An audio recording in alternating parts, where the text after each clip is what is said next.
فقیر سے پوچھا آخر کیا بات ہے کہ تم نے کچھ پیسے بھی نہیں لیے؟ وہ معذور فقیر کہنے لگا بات یہ ہے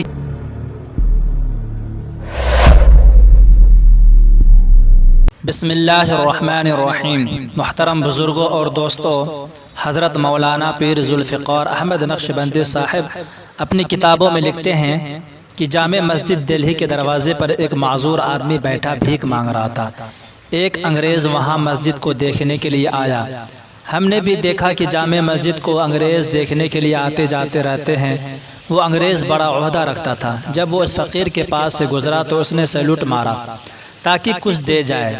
چنانچہ اس انگریز نے اسے کچھ پیسے دے دیے۔ انگریز باہر کھڑے ہو جاتے ہیں جوتوں کی جگہ پر، اندر داخل نہیں ہوتے ہیں۔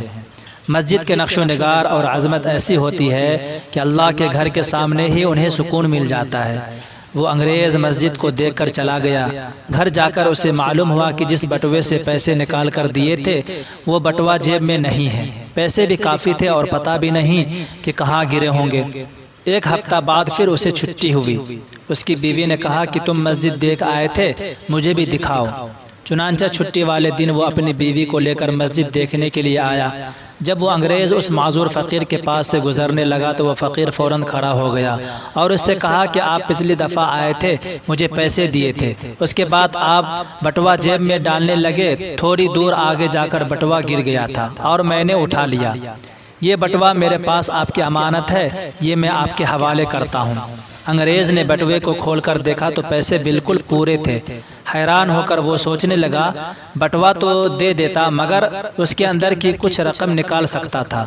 مجھے امید تو یہی تھی۔ یہ کیا ہوا کہ سارے کے سارے پیسے مجھے واپس کر دیے؟ اس نے اس فقیر سے پوچھا آخر کیا بات ہے کہ تم نے کچھ پیسے بھی نہیں لیے؟ وہ معذور فقیر کہنے لگا بات یہ ہے کہ قیامت کے دن ہر آدمی اپنے نبی کے پیچھے ہوگا۔ جماعتوں کی صورت میں انبیاء کرام علیہ السلام کے پیچھے چل رہے ہوں گے۔ جب میں نے بٹوا اٹھایا تو میرا جی تو چاہتا تھا کہ میں اسے لے لوں، مگر پھر مجھے خیال آیا کہ ہر کام اللہ کے سامنے پیش ہونا ہے۔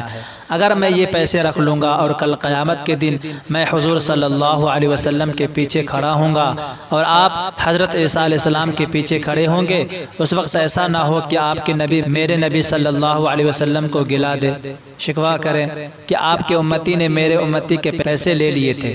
یہ سوچ کر میں نے اس میں کوئی خیانت نہ کی اور آپ کے پیسے میں نے آپ کو لوٹا دیے ہیں۔